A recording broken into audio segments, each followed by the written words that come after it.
So hi guys, so gusto mo ba yung ganitong kasmote at magandang leche plan?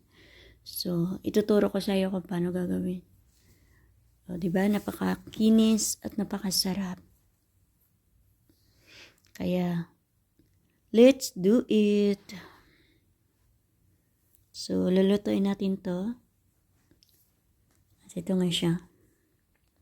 Kumuha ko ng isang kalderong maliit. Nilagyan ko ng 3 basong tubig at saka 1/4.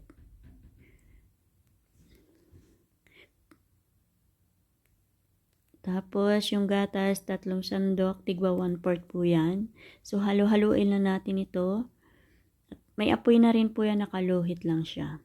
Nilagay ko na rin yung caramel, 3 sachet po. Halo-haluin lang din natin para hindi siya mabuo. Habang hinahalo-halo, luhit lang po yan para hindi siya umapaw sa kalderong maliit. And then, naglagay ako ng isang cream. So, haluin lang natin uli.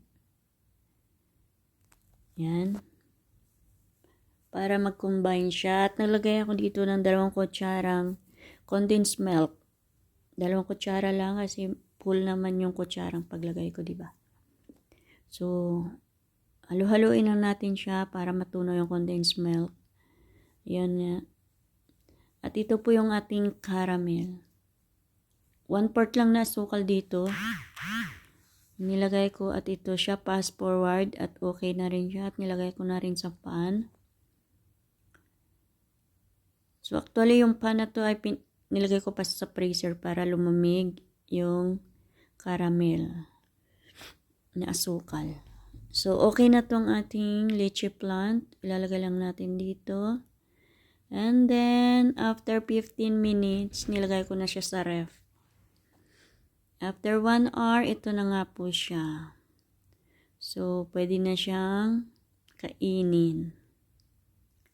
So, tatanggalin lang natin dito sa pinagpormahan niya para maganda tingnan. At tapos, itaob, eto na.